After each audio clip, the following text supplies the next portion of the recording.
Good morning students, myself Shan Patel. Today we are going to start part 7 of chapter number 14 chemical effect of electric current.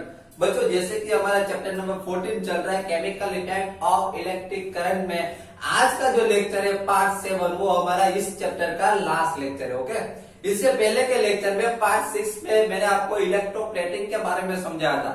Electroplating के बारे में पूरी circuit draw करके पूरी figure draw करके हमने समझा था। उसमें हमने दो प्लेट्स ली थी, याद है आपको? कॉपर की दो प्लेट्स ली थी। दो कॉपर की दोनों प्लेट्स को एक को पॉजिटिव टर्मिनल्स के साथ ज्वाइन किया था, एक को बैटरी के पॉजिटिव टर्मिनल्स के साथ ज्वाइन किया था और दूसरी प्लेट को कॉपर की प्लेट्स को हमने बैटरी के नेगेटिव टर्मिनल्स के साथ ज्वाइन किया था।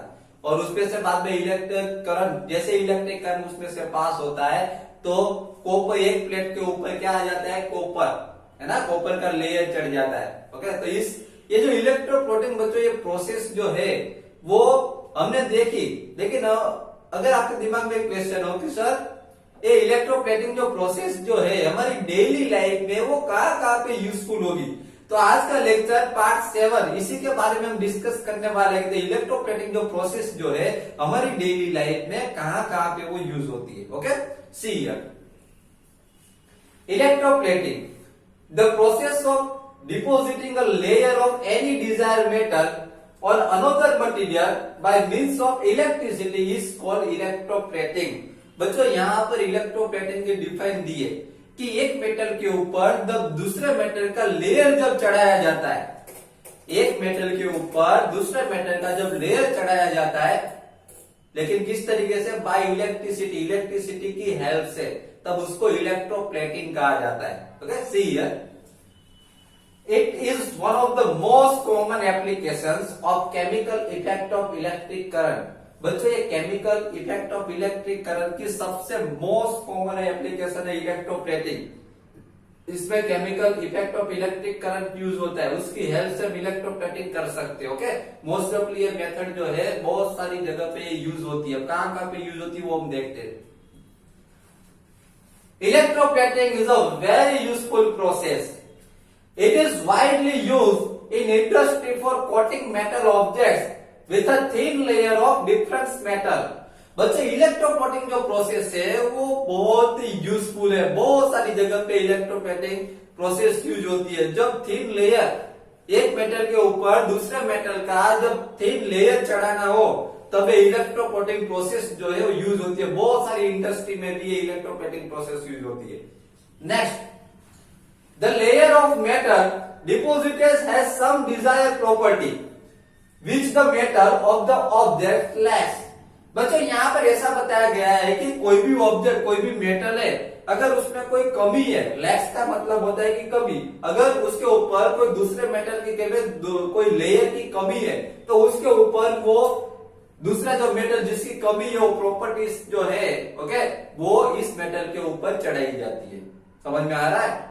ओके, देन यहां पर एग्जांपल्स भी दिया, देखिए क्लियरली समझ में आ जाए। For example, chromium plating is done on many objects such as car parts, bath taps, kitchen gas burners, bicycle handle bars, wheel rims etcetera.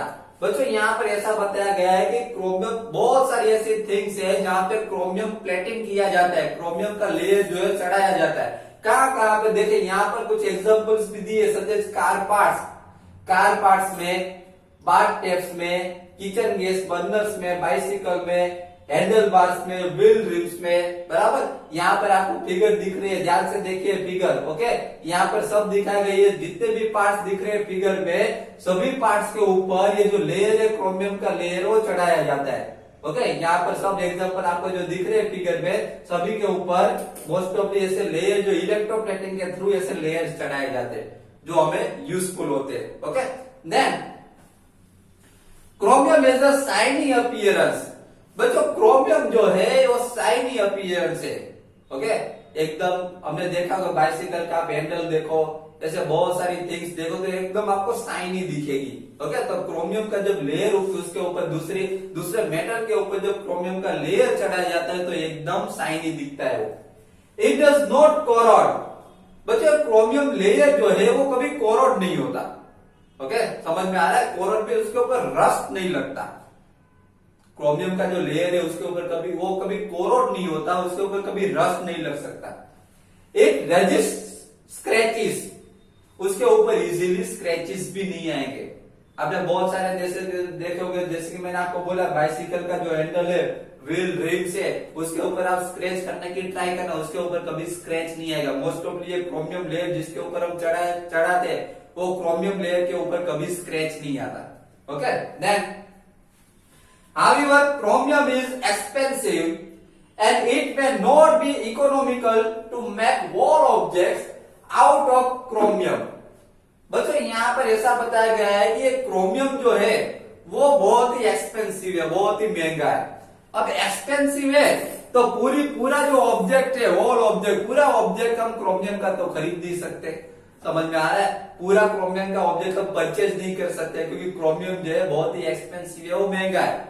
तो क्या करेंगे, देखिए, wall object out of chromium, so the object is made from a cheaper metal and only a coating of chromium over it is deposited। देखिए यहाँ पर ऐसा बताया गया है कि क्रोमियम जो है वो एक्सपेंसिव है, वो महंगा है, इसलिए क्रोमियम को हम खरीदेंगे तो हम बहुत ही वो महंगा पड़ेगा। समझ में आ रहा है, इसीलिए हम क्या करते हैं कि कोई भी अदर मेटल हम उस परचेस करते हैं और दूसरे मेटल के ऊपर एक क्रोमियम का लेयर जो है इलेक्ट्रोप्लेटिंग के थ्रू ये क्रोमियम का लेयर उसके ऊपर चढ़ाया जाता है। समझ में आ रहा है, इसलिए हमको तो ऐसा ही लगेगा कि ये क्रोमियम का है। समझ में आ रहा है, क्योंकि क्रोमियम पूरी थिंग्स अगर हम क्रोमियम की लेने जाएंगे तो बहुत ही महंगी पड़ेगी, इसके लिए पूरी थिंग्स जो है वो क्रोमियम की नहीं, कोई भी मेटल ये पूरा क्रोमियम का हम नहीं खरीदते क्योंकि वो बहुत ही एक्सपेंसिव आता है, महंगा आता है। इसीलिए कोई भी दूसरा मेटल के ऊपर एक क्रोमियम का लेयर जो है वो चढ़ाया जाता है इलेक्ट्रोप्लेटिंग के through. Okay, then jewellery makers electroplates silver and gold on less expensive metals. बच्चों यहाँ पर ऐसा बताया गया है कि ज्वेलरी मेकर्स जो होते हैं, ओके, जो ज्वेलरी बनाते हैं, ज्वेलरी मेकर्स क्या करते हैं, silver and gold on less expensive metal, जो लेस एक्सपेंसिव मेटल जो होता है, ओके, जो चीपर जो होता है, जो सस्ता मेटल जो होता है उसके ऊपर ये गोल्ड एंड सिल्वर का कोटिंग कर देते। समझ में आ रहा है, जो सस्ता जो मेटल होता है, चीपर मेटल होता है, उसके ऊपर गोल्ड का लेयर, गोल्ड का कोटिंग करते हैं या तो फिर सिल्वर का कोटिंग कर देते हैं। पूरा का पूरा गोल्ड का नहीं होता, आप गोल्ड की थिंग्स देखते हो, गोल्ड का नेकलेस और वो सब देखते हो तो पूरा का पूरा एकदम गोल्ड का नहीं होता। ओके, उसके ऊपर लेयर किया हुआ होता है, उसके ऊपर क्या करते हैं, कोटिंग किया जाता है, गोल्ड का लेयर चढ़ाया जाता है। Then this ornaments have the appearance of silver or gold but are much less expensive। देखिए इस तरीके से अगर कोई भी दूसरे मेटल के ऊपर जो सस्ता मेटल जो होता है, वैसे चीपर मेटल के ऊपर ये गोल्ड या फिर सिल्वर का लेयर चढ़ाया जाता है। इसकी वजह से क्या होता है कि वो लेयर जो हमको ये ऑर्नामेंट्स जो मिलते हैं, जो गोल्ड के जो ऑर्नामेंट्स होते हैं, जो सिल्वर के जो ऑर्नामेंट्स होते हैं, वो क्या हो जाते हैं, लेस एक्सपेंसिव हो जाते हैं। समझ में आ रहा है, बहुत एक्सपेंसिव नहीं होते, मोर एक्सपेंसिव हमको नहीं लगते, वो लेस एक्सपेंसिव हो जाते हैं इस तरीके से कोटिंग करने की वजह से। Okay, then tin cans used for storing food are made by electroplating tin onto iron। बच्चों आपने टिन के कैंस देखे होंगे, ओके, टिन के कैंस आपने देखे होंगे जिसके अंदर फूड स्टोर करते हैं। आपके घर पे भी टिन के कैंस होंगे जिसके अंदर मम्मी पापा क्या करते होंगे, उसके अंदर फूड स्टोर करते होंगे। तो ये जो टिन कैंस जो है वो क्या are made by electroplating tin onto iron. ये जो टिन कैन जो आपको दिख रहा है वो आयरन के ऊपर ये लेयर कोटिंग किया जाता है, टिन का आयरन होता है, आयरन के ऊपर टिन का कोटिंग किया जाता है। समझ में आ रहा है, वो पूरा का पूरा टिन कैन नहीं होता, उसके ऊपर टिन का कोटिंग होता है आयरन के ऊपर। Tin is less reactive than iron. बच्चों टिन जो है वो आयरन से लेस रिएक्टिव है, वो कम रिएक्टिव है। समझ में आ रहा है, इसलिए ऊपर टिन के ऊपर इजीली वो कोरोड नहीं लगता, रस्ट नहीं लगता। Thus, food does not come into contact with iron and is protected from getting spoiled। इसलिए ऐसा बताया गया है कि आयरन का कोई भी मेटल है, ओके, आयरन के मेटल के ऊपर जब टिन का लेयर चढ़ाया जाता है तो बाद में उसके अंदर जब फूड स्टोर करते हैं तो वो टिन का लेयर होने की वजह से, टिन का कोटिंग ऊपर होने की वजह से वो फूड जो है वो आयरन के कांटेक्ट में नहीं आता, जिसकी वजह से फूड जो है वो स्पॉइल नहीं होता, वो बिगड़ता नहीं है। Clear? Okay, now iron is used in bridges and automobiles to provide strength. बच्चों यहाँ पर ऐसा बताया गया है कि बड़े बड़े ब्रिजेस होते हैं, ऑटोमोबाइल्स होते हैं, जो व्हीकल्स जो होते हैं उसको स्ट्रेंथ देने के लिए, उसको मजबूत बनाने के लिए उसमें आयरन यूज किया जाता है। Okay, however iron tends to corrode and rust, so coating of zinc is deposited on iron to protect it from corrosion and formation of rust। देखिए बच्चों यहाँ पर ऐसा बताया गया है कि जो बड़े बड़े ब्रिजेस जो है, व्हीकल्स जो है, वो उसको स्ट्रेंथ देने के लिए उसमें आयरन यूज किया जाता है। ओके, लेकिन आयरन आपको पता है कि आयरन जो है, आयरन कोरोड हो जाता है, उसके ऊपर रस्ट लग जाता है। समझ में आ रहा है? अगर रस्ट ना लगे उसके लिए क्या किया जाता है, उसके ऊपर जिंक का लेयर कोटिंग किया जाता है। क्या किया जाता है? उसके ऊपर जिंक कोटिंग किया जाता है, आयरन के ऊपर जिंक का लेयर चढ़ाया जाता है, जिसकी वजह से क्या होता है कि वो आयरन जो है वो प्रोटेक्ट होता है कोरोजन से, उसके ऊपर रस्ट नहीं लगता जिंक का लेयर आ जाने की वजह से।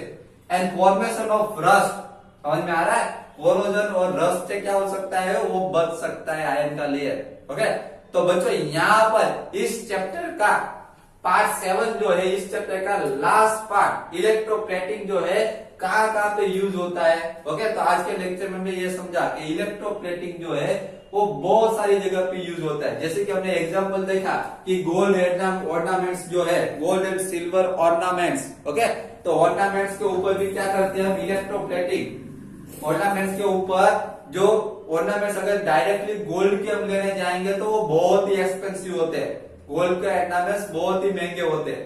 तो इसके लिए क्या करते हैं कि कोई दूसरे मेटल्स जो है, ओके, जो लेस एक्सपेंसिव हो, वैसे मेटल के ऊपर गोल्ड का कोटिंग किया जाता है, वैसे मेटल के ऊपर गोल्ड का लेयर चढ़ाया जाता है। ओके, उसी तरीके से हमने समझा कि बहुत सारी ऐसी थिंग्स है जिसके ऊपर क्रोमियम यूज होता है, बहुत सारी ऐसी थिंग्स है जिसके ऊपर क्रोमियम का लेयर, क्रोमियम का कोटिंग किया जाता है।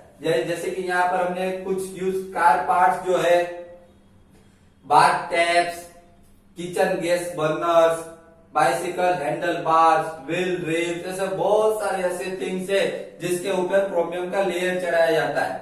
ओके, ये क्रोमियम का लेयर क्रोमियम जो है ना बच्चों, शाइनी अपीयरेंस है, वो शाइनी एकदम शाइनी दिखता है। ओके, जिसकी वजह से ये सब क्रोमियम का layer, bath taps, kitchen gas burner, bicycle, इन सब के ऊपर क्रोमियम का लेयर चढ़ाया जाता है, जिसलिए एकदम शाइनी दिखे। ओके, और उसके ऊपर क्रोमियम जो है उसके ऊपर इजीली स्क्रैचेस नहीं होते, उसके ऊपर इजीली वो कोरोड नहीं होता। समझ में आ रहा है? वो इजीली उसके ऊपर रस्ट नहीं लगता, जिसकी वजह से क्रोमियम का लेयर जो है उसके ऊपर चढ़ाया जाता है। और एक बात मैं आपको समझा दूं, इससे पहले भी मैंने समझा कि क्रोमियम जो मेटल जो है बहुत ही महंगा आता है, वो एक्सपेंसिव होता है, महंगा होता है। इसलिए क्या करते हैं कि दूसरे मेटल के ऊपर ये क्रोमियम जो है उसका कोटिंग कर देते हैं, जिसकी वजह से आपको ऐसा ही लगता है कि ये कैसा है, ये थिंग जो है वो क्रोमियम की है। समझ में आ रहा है? लेकिन वो क्रोमियम का नहीं होता, उसके ऊपर क्रोमियम का कोटिंग होता है। इसकी वजह से जो थिंग्स जो है वो हमें लेस एक्सपेंसिव हो जाती है। समझ में आ रहा है?